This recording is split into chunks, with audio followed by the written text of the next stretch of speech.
ಕನ್ನಡತಿ ಗೃಹಿಣಿ ಕೈರುಚಿಗೆ ಸ್ವಾಗತ. ಎಲ್ಲರಿಗೂ ನಮಸ್ಕಾರ. ಮರೆಯದೆ subscribe, like, share and comment ಮಾಡಿ. ಬೆಲ್ ಬಟನ್ ಪ್ರೆಸ್ ಮಾಡಿ. ಆಗ ನೋಟಿಫಿಕೇಷನ್ ಬರುತ್ತೆ. ಆಗ ನೀವು ಮೊದಲಿಗೆ ವೀಡಿಯೋಗಳೆಲ್ಲ ಬರುತ್ತೆ. ಆಗ ನೀವು ಮೊದಲಿಗೆ ವೀಡಿಯೋಗಳನ್ನು ನೋಡಬಹುದು.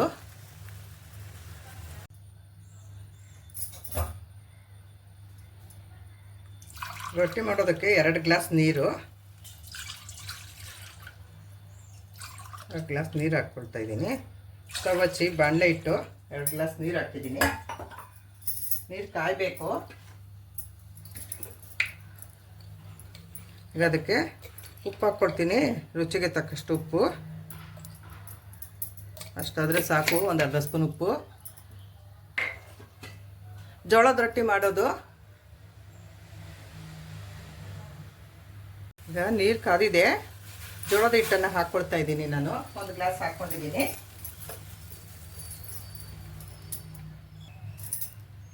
ಈಗ ಇನ್ನೊಂದು ಅರ್ಧ ಗ್ಲಾಸ್ ಹಾಕ್ಕೊಂಡಿದ್ದೀನಿ.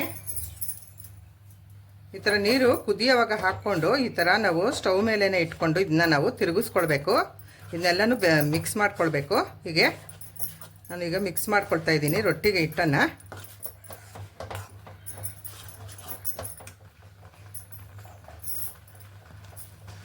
Stove off ಮಾಡ್ಕೊಂಡಿದ್ದಾಯಿತು.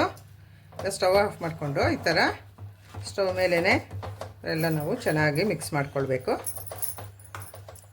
ಜೋಳದ ರೊಟ್ಟಿ ಮಾಡೋದಕ್ಕೆ. ಈಗ ಅದನ್ನೆಲ್ಲ ಮಿಕ್ಸ್ ಮಾಡ್ಕೊಂಡಿದ್ದಾಯಿತು, ಹಿಟ್ಟು ನೀರನ್ನೆಲ್ಲ. ಅದಕ್ಕೆ 1 ಸ್ಪೂನ್ ಜೀರಿಗೆ ಹಾಕ್ಕೊಳ್ತೀನಿ, ಮತ್ತು 1 ಸ್ಪೂನ್ ಬಿಳಿ ಎಳ್ಳು ಹಾಕ್ಕೊಳ್ತೀನಿ. ಈಗ ಅದನ್ನು ನಾನು ಮಿಕ್ಸ್ ಮಾಡ್ಕೊಳ್ತೀನಿ.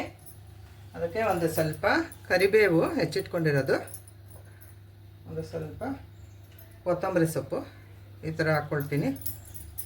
ಈಗ ಅದನ್ನ ನಾನು ಎಲ್ಲ ಮಿಕ್ಸ್ ಮಾಡ್ಕೊಳ್ತೀನಿ ಹಿಟ್ಟಿನ ಜೊತೆ. ಇಷ್ಟೇ, ಇದಕ್ಕೆ ಈರುಳ್ಳಿ ಏನು ಬೇಕಾಗೋದಿಲ್ಲ. ಇಷ್ಟು ಮಾಡಿಕೊಂಡ್ರೆ ಚೆನ್ನಾಗಿರುತ್ತೆ ಹಿಟ್ಟು ರೊಟ್ಟಿಗೆ.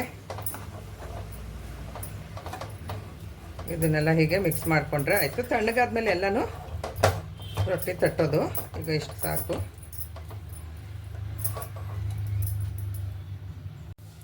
ಈಗ ಈ ರೊಟ್ಟಿದು ಬಾಣಲೆ ನಾನು ತೆಗೆದು ಸೈಡ್ಗಿಟ್ಟೀಗ ನಾನು ಪಲ್ಯ ಮಾಡೋದಕ್ಕೆ, ಕ್ಯಾರೆಟ್ ಪಲ್ಯ ಮಾಡೋದಕ್ಕೆ ನಾನು ಒಂದು ಬಾಣಲೆ ಇಟ್ಕೊಂಡಿದ್ದೀನಿ. ಈಗ ಅದಕ್ಕೆ ನಾನು ಒಂದು ಸ್ವಲ್ಪ ಎಣ್ಣೆ ಹಾಕ್ಕೊಳ್ತೀನಿ.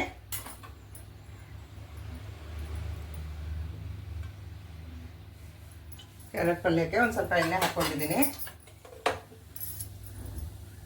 ಸ್ಟವ್ ಹಚ್ಚಿ ಬಾಣಲೆ ಇಟ್ಟು ಅದಕ್ಕೆ ಒಂದು 4 ಟೇಬಲ್ ಸ್ಪೂನ್ ಎಣ್ಣೆ ಹಾಕ್ಕೊಂಡಿದ್ದೀನಿ. ಎಣ್ಣೆ ಕಾಯಬೇಕು ಕ್ಯಾರೆಟ್ ಪಲ್ಯ ಮಾಡೋದಕ್ಕೆ.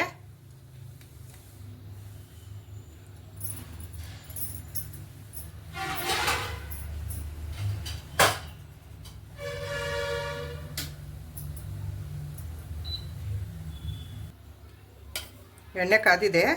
ಅದಕ್ಕೆ ಒಂದು ಅರ್ಧ ಸ್ಪೂನು ಸಾಸಿವೆ, ಒಂದು ಅರ್ಧ ಸ್ಪೂನು ಜೀರಿಗೆ ಹಾಕ್ಕೊಳ್ತೀನಿ. ಇದಕ್ಕೆ ಸಿಡಿಬೇಕು.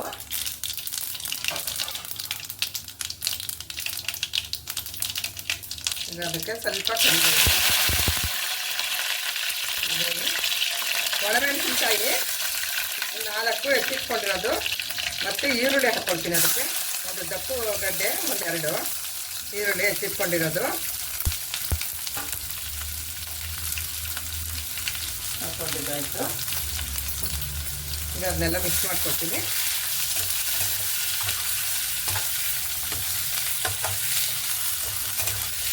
ಕ್ಯಾರೆಟ್ ಪಲ್ಯ ಮಾಡೋದಕ್ಕೆ ಈರುಳ್ಳಿ ಬೇಯಬೇಕು. ಈಗ ಈರುಳ್ಳಿ ಬೆಂದಿದೆ. ಅದಕ್ಕೆ ಕ್ಯಾರೆಟ್ ಹಾಕ್ಕೊಳ್ತೀನಿ.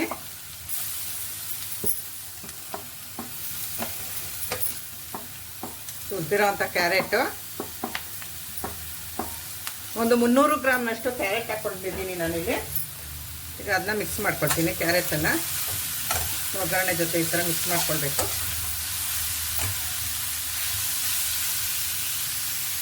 ಈಗ ಅದಕ್ಕೆ ರುಚಿಗೆ ತಕ್ಕಷ್ಟು ಉಪ್ಪು ಹಾಕ್ಕೊಳ್ತೀನಿ ಕ್ಯಾರೆಟ್ ಪಲ್ಯಕ್ಕೆ. ಆದರೆ ಸಾಕು, 1 ಸ್ಪೂನ್ ಹಾಕಿದ್ದೀನಿ. ಈಗ ಅದನ್ನ ಮಿಕ್ಸ್ ಮಾಡ್ಕೊಳ್ತೀನಿ. ಹೀಗೆ ಚೆನ್ನಾಗಿ ಮಿಕ್ಸ್ ಮಾಡ್ಕೊಳ್ಬೇಕು. ಉಪ್ಪೆಲ್ಲ ಬೆರೆಯೋ ಹಾಗೆ ತಿರುಕೊಳ್ಬೇಕು. ಈಗ ಅದಕ್ಕೆ ಹೆಚ್ಚಿಟ್ಕೊಂಡಿರೋಂಥ ಕೊತ್ತಂಬರಿ ಸೊಪ್ಪು ಹಾಕ್ಕೊಳ್ತೀನಿ. ಈಗ ಅದನ್ನ ಮಿಕ್ಸ್ ಮಾಡ್ಕೊಳ್ತೀನಿ. ಇಷ್ಟಾದರೆ ಕ್ಯಾರೆಟ್ ಪಲ್ಯ ರೆಡಿ ಆಯಿತು. ಇದಕ್ಕೇನು ನಾನಿಲ್ಲಿ ನೀರು ಹಾಕಿ ಬೇಯಿಸ್ತಾ ಇಲ್ಲ.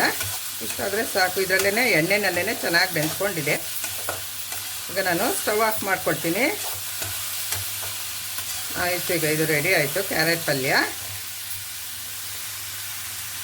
ಬೆಳಗಿನ ತಿಂಡಿಗೆ ಮಾಡ್ಕೋಬೋದು ಈ ಥರ ಕ್ಯಾರೆಟ್ ಪಲ್ಯ ಮತ್ತು ಜೋಳದ ರೊಟ್ಟಿ. ನೈಟ್ಗೂ ನಾವು ಈ ಥರ ಮಾಡ್ಕೋಬಹುದು. ಕ್ಯಾರೆಟ್ ಪಲ್ಯ ಮತ್ತು ಜೋಳದ ರೊಟ್ಟಿ ತುಂಬಾ ಚೆನ್ನಾಗಿರುತ್ತೆ ಕಾಂಬಿನೇಷನ್ನು. ಇದು ಹೆಲ್ತ್ಗೂ ತುಂಬಾ ಒಳ್ಳೆಯದು, ಆರೋಗ್ಯಕ್ಕೆ. ಇದು ಸಣ್ಣ ಮಕ್ಕಳಿಂದ ಹಿಡಿದು ದೊಡ್ಡ ಹಿರಿಯರವರೆಗೂ, ವಯಸ್ಸಾದವರವರೆಗೂ ಇದು ಎಲ್ಲರೂ ತಿನ್ನಬಹುದಾದಂತಹ ತಿಂಡಿ ಇದು. ನೀವು ಮಾಡಿ ಹೇಗಿದೆ ಎಂದು ಕಮೆಂಟ್ ಮಾಡಿ ತಿಳಿಸಿ. ಈಗ ಕ್ಯಾರೆಟ್ ಪಲ್ಯ ರೆಡಿ ಆಯಿತು. ಈಗ ಇದ್ರ ಮೇಲೆ ಒಂದು ಪ್ಲೇಟ್ ಮುಚ್ಚಿ ಇಟ್ಬಿಡ್ತೀನಿ. ಹೀಗೆ ಜೋಳದ ಹಿಟ್ಟಿಗ ಎಲ್ಲ ಕರೆಕ್ಟಾಗಿ ರೆಡಿಯಾಗಿದೆ. ಇದನ್ನ ನಾನು ನಾದ್ಕೊಳ್ತೀನಿ. ಹೀಗೆ ಮನೆ ಮೇಲೆ ಹಾಕ್ಕೊಂಡು ನಾದ್ಕೊಳ್ತೀನಿ.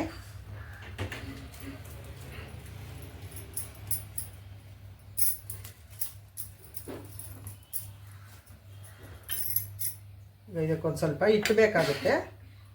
ಈ ಥರ ಹಿಟ್ಟು ಹಾಕ್ಕೊಳ್ಬೇಕು.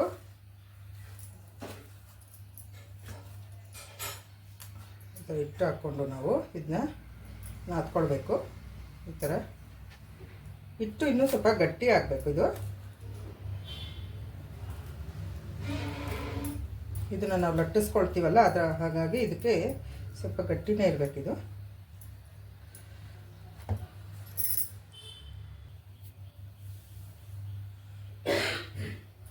ನೋಡಿ, ಹಿಟ್ಟು ರೆಡಿ ಆಯ್ತು. ಈಗ ನಾದ್ಕೊಂಡಿದ್ದಾಗಿದೆ. ಈ ಥರ ಚೆನ್ನಾಗಿ ನಾದ್ಕೊಳ್ಬೇಕು. ಈಗ ಇದನ್ನ ನಾನು ಉಂಡೆ ಮಾಡ್ಕೊಳ್ತೀನಿ. ನಮ್ಗೆ ಯಾವ ಸೈಜಿಗೆ ಬೇಕೋ ಆ ಸೈಜ್ಗೆ ನಾವು ಉಂಡೆ ಮಾಡ್ಕೊಳ್ಬೋದು. ಇಲ್ಲಿ 4 ಉಂಡೆ ಆಗಿದೆ. ಈ ಥರ ಉಂಡೆ ಮಾಡ್ಕೊಂಡಿದ್ದಾಯ್ತು. ಈಗ ಲಟ್ಟಿಸ್ಕೊಳ್ತೀನಿ. ಈಗ ನಾನು ಲಟ್ಟಿಸ್ಕೊಳ್ತೀನಿ. ಹಿಟ್ಟು ತೊಗೊಂಡಿದ್ದೀನಿ. ಒಂದು ಸ್ವಲ್ಪ ಹಿಟ್ಟು ಹಾಕ್ಕೊಂಡು ಜೋಳದ ರೊಟ್ಟಿಗೆ ರೆಡಿ ಮಾಡ್ಕೊಂಡಿದ್ದಾಯಿತು.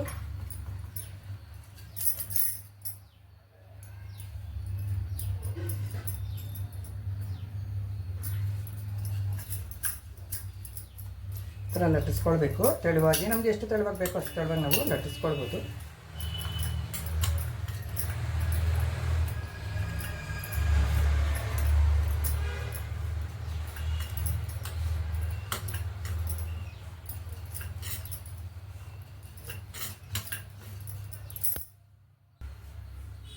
ಈಗ ಲಟ್ಟಿಸಿದ್ದಾಯಿತು. ಅದಕ್ಕೆ ಒಂದು ಸ್ವಲ್ಪ ಮೇಲಿಂದ ನಾನು ಎಳ್ಳು ಹಾಕ್ಕೊಳ್ತಾ ಇದ್ದೀನಿ.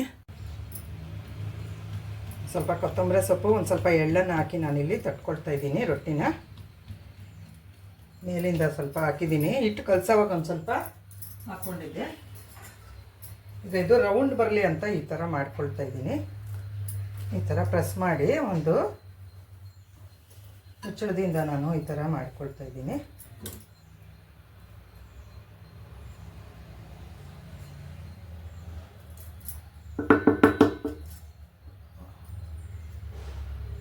ಇದಕ್ಕೆ ಅಂಟ್ಕೊಂಡ್ಬಿಟ್ಟಿದೆ ನೋಡಿ, ಚೆನ್ನಾಗಿ ಬಂದಿದೆ ರೊಟ್ಟಿ. ಸ್ಟವ್ ಹಚ್ಚಿ ಹೆಂಚಿಟ್ಟಿದ್ದೀನಿ. ಕಬ್ಬಣದ ಹೆಂಚು, ರೊಟ್ಟಿ ಮಾಡೋ ಹೆಂಚು. ಹೆಂಚು ಕಾದಿದೆ. ಅದಕ್ಕೆ ಒಂದು ಸ್ವಲ್ಪ ಎಣ್ಣೆ ಹಾಕ್ಕೊಳ್ತೀನಿ. ಈ ಥರ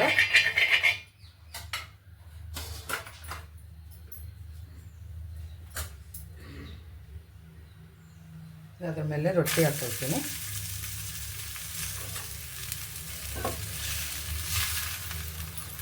ಈಗ ಅದಕ್ಕೆ ಒಂದು ಸ್ವಲ್ಪ ನೀರು ನೋಡ್ಕೊಂಡು ನಾವು ಹಾಕ್ಕೊಳ್ಬೇಕು. ಇಲ್ಲಿ ಹಸಿಟ್ಟು ಇರುತ್ತಲ್ಲ, ಹಸಿಟ್ಟು ಹೋಗಲಿ ಅಂತ ಅಷ್ಟೇ. ಈ ಥರ ಹಾಕಿ ಹೀಗೆ ಸವರ್ಕೊಂಡ್ರೆ ಆಯಿತು.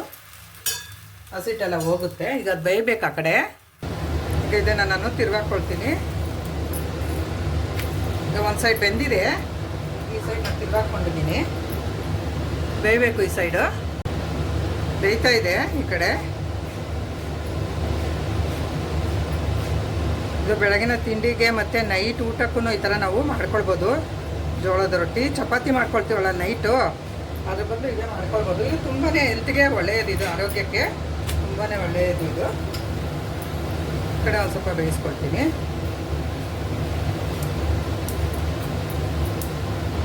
ಬೆಂದಿದ್ದಾಯಿತು, ತಕ್ಕೊಳ್ತೀನಿ ಇದನ್ನ ನಾನು. ನೋಡಿ ರೊಟ್ಟಿ ಎಷ್ಟು ತೆಳ್ಳಗೆ ಬಂದಿದೆ, ಎಷ್ಟು ಎಷ್ಟು ತೆಳ್ಳಗೆ ಬಂದಿದೆ ನೋಡಿ, ಮನೆ ತೆಳ್ಳಗೆ ಬಂದಿದೆ. ನಮ್ಗೆ ಎಷ್ಟು ತೆಳ್ಳಗೆ ಬೇಕೋ ನಾವು ಅಷ್ಟು ತೆಳ್ಳಗೆ ಇದನ್ನ ನಾವು ಲಟ್ಟಿಸ್ಕೋಬಹುದು.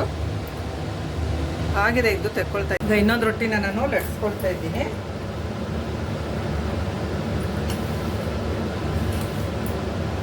ಹಿಟ್ಟು ಹಾಕ್ಕೊಂಡು ಈ ಥರ ಲಟ್ಟಿಸ್ಕೊಳ್ಬೇಕು.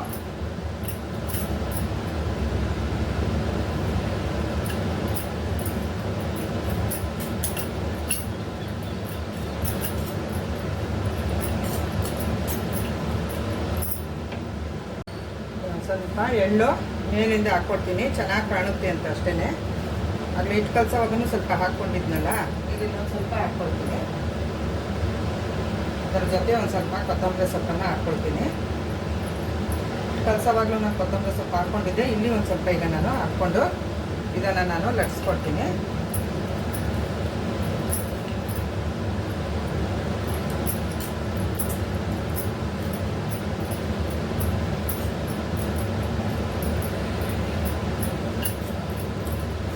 ಇದಾಗಿದೆ. ಇದನ್ನು ನಾನು ಹೀಗೆ ರೌಂಡ್ ಶೇಪಲ್ಲಿ ಕಟ್ ಮಾಡಿಕೊಡ್ತೀನಿ. ಒಂದು ಮುಚ್ಚಳ ತೊಗೊಂಡಿದ್ದೀನಿ ಬಾಕ್ಸ್ದು, ಅದರಿಂದ ನನಗೆ ರೌಂಡ್ ಮಾಡಿಕೊಡ್ತಾ ಇದ್ದೀನಿ. ಈ ಥರ ಕಟ್ ಮಾಡಿಕೊಳ್ಳೇಬೇಕು ಅಂತ ಏನಿಲ್ಲ, ಹಾಗೇನೂ ನೀವು ಮಾಡ್ಕೋಬೋದು. ನಾನು ನೋಡೋದಕ್ಕೆ ಚೆನ್ನಾಗಿ ಕಾಣುತ್ತೆ ಅಂತ ಹೇಳ್ಬಿಟ್ಟು ವಿಡಿಯೋಗೆ ಈ ಥರ ಮಾಡ್ತಾ ಇದ್ದೀನಿ ಅಷ್ಟೇ. ಎಷ್ಟು ಚೆನ್ನಾಗಿ ಬಂದಿದೆ ರೊಟ್ಟಿ, ಮನೆ ತೆಳ್ಳಗೆ ಬಂದಿದೆ.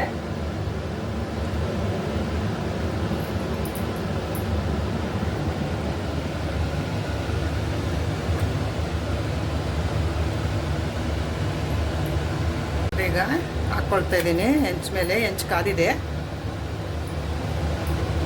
ಬೇರೆ ಒಂಚೂರು ನೀರು ಹಾಕಿಗೆ ಹಸಿಟ್ಟು ಹಾಕ್ಕೊಂಡಿರ್ತೀವಲ್ಲ ಅದು ಹೋಗ್ಲಿ ಅಂತ ಈ ಥರ ಸವರ್ಕೊಂಡ್ರೆ ಆಯಿತು. ಬೇಯಬೇಕು ಈ ಕಡೆ ಅದು ಒಂದು ಸೈಡು.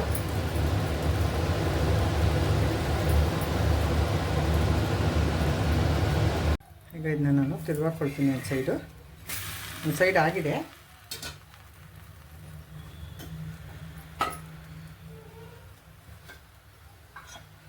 ಇಲ್ಲಿ ಒಂದು ಅರ್ಧ ಸ್ಪೂನು ತುಪ್ಪ ಹಾಕ್ಕೊಳ್ತಾ ಇದ್ದೀನಿ. ನಾವು ಬೇಕಾದರೆ ಹಾಕ್ಕೋಬೋದು, ಬೇಡ ಅಂದರೆ ಸ್ಕಿಪ್ ಮಾಡ್ಬೋದು. ಎಣ್ಣೆ ತುಪ್ಪ ಯಾವ್ದು ಬೇಕಾದರೂ ಹಾಕ್ಕೋಬೋದು, ಬೇಡ ಅಂದರೆ ಹಾಗೇನೂ ಮಾಡ್ಕೊಳ್ಬೋದು. ತುಪ್ಪ ಹಾಕೋದ್ರಿಂದ ಟೇಸ್ಟು ಚೆನ್ನಾಗಿರುತ್ತೆ. ಈಗ ಇದನ್ನ ತಿರುವಾಕೊಳ್ತೀನಿ. ಒಂದು ಸೈಡ್ ಆಗಿದೆ.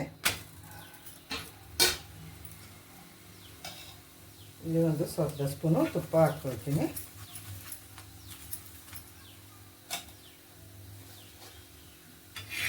ಇದನ್ನ ತಿರುವಾಕೊಳ್ತೀನಿ. ಆಗಿದೆ. ಈಗ ನಾನು ತೆಕ್ಕೊಳ್ತೀನಿ. ಸ್ವಲ್ಪ ಟೇಸ್ಟ್ ಮಾಡ್ತೀನಿ ಹೇಗಿದೆ ಎಂದು. ನೋಡಿ ಎಷ್ಟು ಸಾಫ್ಟಾಗಿ ಬಂದಿದೆ ರೊಟ್ಟಿ. ತುಂಬಾ ಸಾಫ್ಟಾಗಿ ರೊಟ್ಟಿಗಳು ತುಂಬಾ ಸಾಫ್ಟಾಗಿ ಚೆನ್ನಾಗಿ ಬಂದಿದೆ. ಸಾಫ್ಟ್ ರೊಟ್ಟಿಗಳು ಇದು. ಟೇಸ್ಟ್ ಮಾಡೋಣ.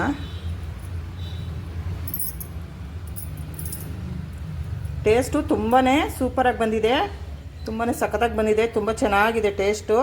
ಈ ಥರ ನೀವು ಮಾಡಿ ಹೇಗಿದೆ ಎಂದು ಕಮೆಂಟ್ ಮಾಡಿ ತಿಳಿಸಿ. ಮರೆಯದೆ subscribe, like, share and comment ಮಾಡಿ. ಬೆಲ್ ಬಟನ್ ಪ್ರೆಸ್ ಮಾಡಿ. ಮೊದಲಿಗೆ ನೋಟಿಫಿಕೇಷನ್ ಬರುತ್ತೆ, ಆಗ ಮೊದಲಿಗೆ ಎಲ್ಲ ವೀಡಿಯೋಗಳು ಬರುತ್ತೆ. ನೀವು ಮೊದಲಿಗೆ ವೀಡಿಯೋಗಳನ್ನೆಲ್ಲ ನೋಡಬಹುದು. ಹೈ ರಿಚ್ ಪ್ರೋಟೀನ್ ಇರೋವಂತಹ ಜೋಳದ ರೊಟ್ಟಿ ಮತ್ತು ಕ್ಯಾರೆಟ್ ಪಲ್ಯಕ್ಕೆ ಎರಡಕ್ಕೂ ತುಂಬಾ ಚೆನ್ನಾಗಿರುತ್ತೆ. ಆರೋಗ್ಯಕ್ಕೆ ತುಂಬಾ ಹೆಲ್ತ್ಗೆ ಒಳ್ಳೆಯದು ಇದು. ನೀವು ಮಾಡಿ ಹೇಗಿದೆ ಎಂದು ಕಮೆಂಟ್ ಮಾಡಿ ತಿಳಿಸಿ. ನೋಡಿದ್ದಕ್ಕೆ ಧನ್ಯವಾದಗಳು.